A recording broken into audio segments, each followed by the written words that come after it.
स्वागत है दोस्तों आप सभी का आज की इस नई वीडियो में। और आज हम बात करेंगे क्लास 12 की हिस्ट्री का न्यू सिलेबस जो है, जिसका चैप्टर 3 है बंधुत्व, जाति और वर्ग। तो इस चैप्टर के दोस्तों एमसीक्यूज ऑलरेडी मैंने अपलोड कर दिए हैं चैनल पे। आज की इस वीडियो में हम बात करेंगे 3 मार्क्स यानी 3 अंक की है जो इम्पोर्टेंट क्वेश्चन आंसर हैं इस चैप्टर के, वो सभी के सभी आज की इस वीडियो में हम देखने वाले हैं। तो चलिए वीडियो को शुरू करते हैं और देखते हैं कि इस चैप्टर 3 से कौन कौन से मोस्ट इम्पॉर्टेंट 3 मार्क्स के इम्पॉर्टेंट क्वेश्चन आंसर बनते हैं। तो चलिए वीडियो को स्टार्ट करते हैं।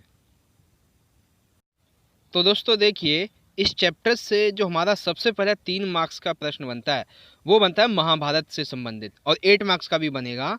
तो देखिए 3 मार्क्स का क्या प्रश्न है, क्या महाभारत के एक ही रचयिता थे। यानी ये प्रश्न इस तरह से है कि महाभारत के रचयिता एक ही थे, आप ये कैसे कह सकते हैं इसके बारे में।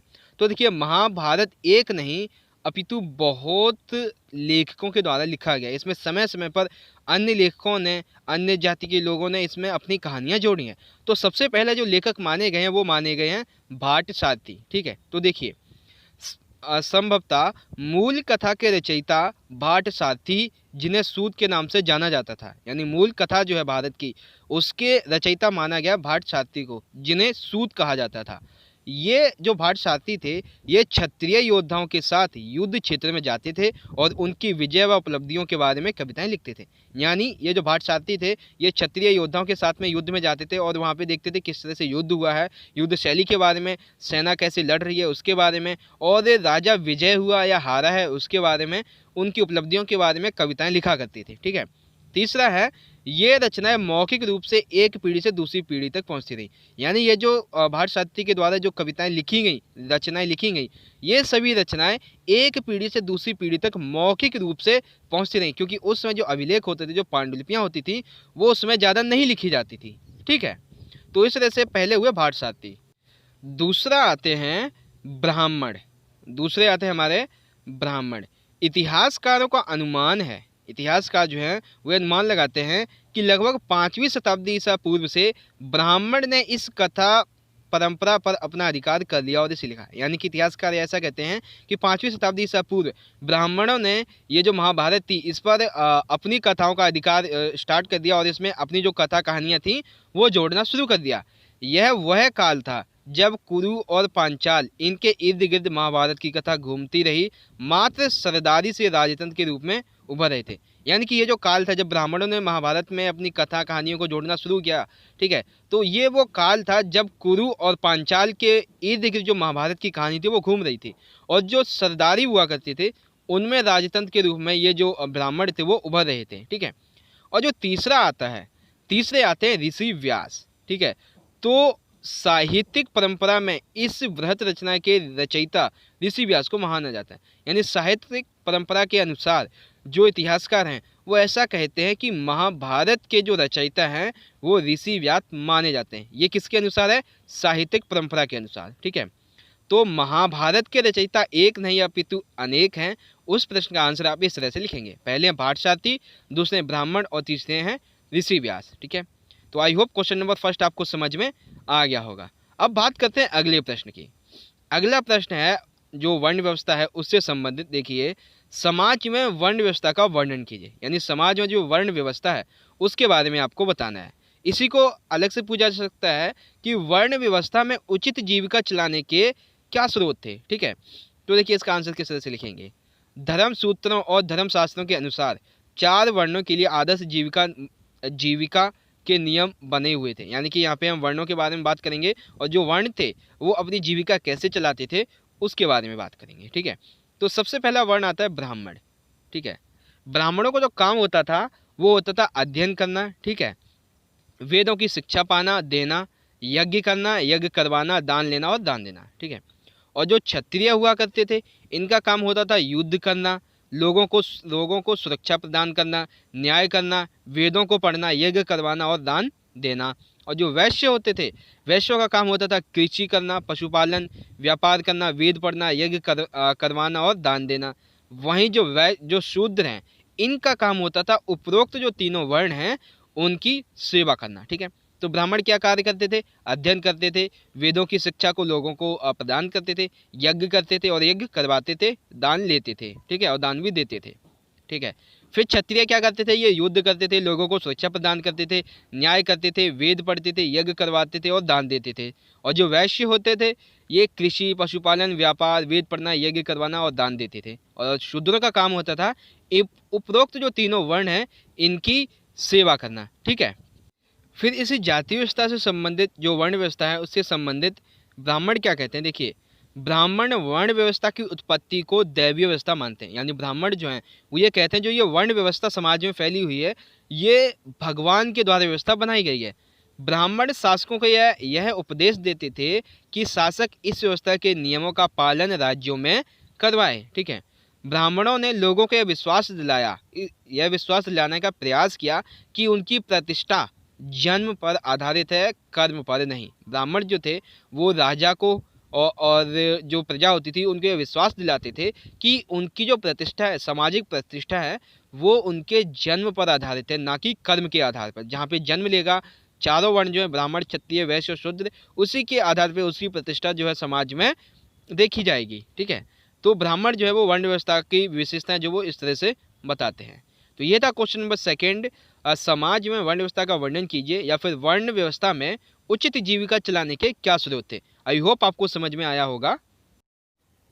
बात करते हैं दोस्तों अगले प्रश्न की। अगला है 3 मार्क्स का तीसरा प्रश्न, चंडाल कौन थे एवं इनके कार्यों का वर्णन कीजिए। यानी जो चंडाल हैं वो कौन थे और ये क्या कार्य करते थे उसके बारे में बताइए। तो देखिए आंसर, मरे हुए जानवरों को छूने वालों को चंडाल कहा जाता है। यानी जब कोई जानवर मर जाता है तो उसके छूने वाले व्यक्ति को चांडाल कहा जाता था। चांडालों को वर्ण व्यवस्था वाले समाज में सबसे निचले स्तर पर रखा था। ब्राह्मण चंडालों को छूना और देखना भी अपवित्र मानते थे। जो चंडाल हैं वो वर्ण व्यवस्था में शूद्रों से भी नीचे थे, ठीक है। और ये जो ब्राह्मण हुआ करते थे वर्ण व्यवस्था में जो सबसे ऊपर थे, ये चंडालों को देखना छूना भी अपवित्र मानते थे। अब कई ग्रंथ हैं जैसे मनुस्मृति है, ठीक है, तो इसने चंडालों के कार्यों के बारे में बताया कि चंडाल के क्या क्या कार्य होते थे उस समय। तो वो यहाँ पे देखिए कुछ कार्य यहाँ पे आपको बताते हैं। चंडालों के कार्य, पहला, चंडाल को गांव से बाहर रहना होता था। जो चंडाल होते थे वो गांव से बाहर रहा करते थे।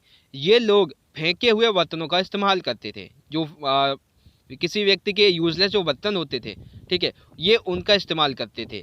मरे हुए लोगों के कपड़े तथा लोहे के आभूषण पहनते थे। चंडाल जो होते थे, जब कोई व्यक्ति मर जाता था, ठीक है, तो क्या कहते थे, उनके अंतिम संस्कार पर जो कपड़े आते थे, आभूषण आते थे, ये उन्हीं को पहना करते थे। ये मरे हुए लोगों के अंतिम संस्कार इन्हें करना पड़ता था। वादिक के रूप में काम करते थे, यानी कि ये बंधे हुए होते थे कि मतलब इस जगह पर यही काम करेंगे, ठीक है।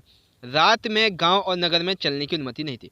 यानी इन्हें रात के समय में गांव में और नगरों में इन्हें चलने की बिल्कुल भी अनुमति नहीं दी जाती थी, ठीक है।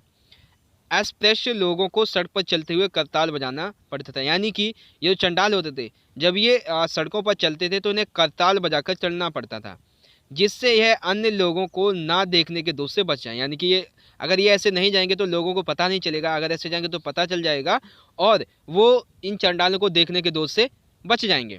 नौवा है, वादिक और सफाई करने वाले लोग शहर के बाहर रहते थे। यानी कि ये लोग और जो सफाई करने के लोग रहा करते थे, चांडाल और सफाई करने वाले लोग, ये शहरों के बाहर रहा करते थे, ठीक है। तो ये था हमारा क्वेश्चन नंबर 3, चांडाल कौन थे और चांडालों के क्या क्या कार्य थे। आई होप आपको क्वेश्चन नंबर 3 जो है उसका आंसर आपको समझ में आ गया होगा। बात करते हैं दोस्तों अगले प्रश्न की। अगला प्रश्न है विवाह संबंधी नियमों से संबंधित। देखिए क्या है, समाज में प्रचलित विवाह के नियमों का वर्णन कीजिए। यानी समाज में जो विवाह के नियम प्रचलित थे उनके बारे में बताइए, ठीक है। आंसर देखिए, हालांकि विवाह के तो 8 प्रकार हैं, परंतु उस समय जो सबसे प्रचलित थे वो 4 थे, ठीक है। जिनमें से सबसे पहला है बहिर्विवाह पद्धति। कौन सा है? बहिर्विवाह पद्धति। इसमें क्या होता था कि एक ही गोत्र से बाहर विवाह करने की प्रथा। यानी कि किसी का गोत्र अगर ए है तो ये सभी व्यक्ति ए के अंदर नहीं, अपितु कि ए से लेकर मतलब बी से लेकर जेड के बीच में किसी भी गोत्र के व्यक्ति के साथ में विवाह कर सकते थे, ठीक है।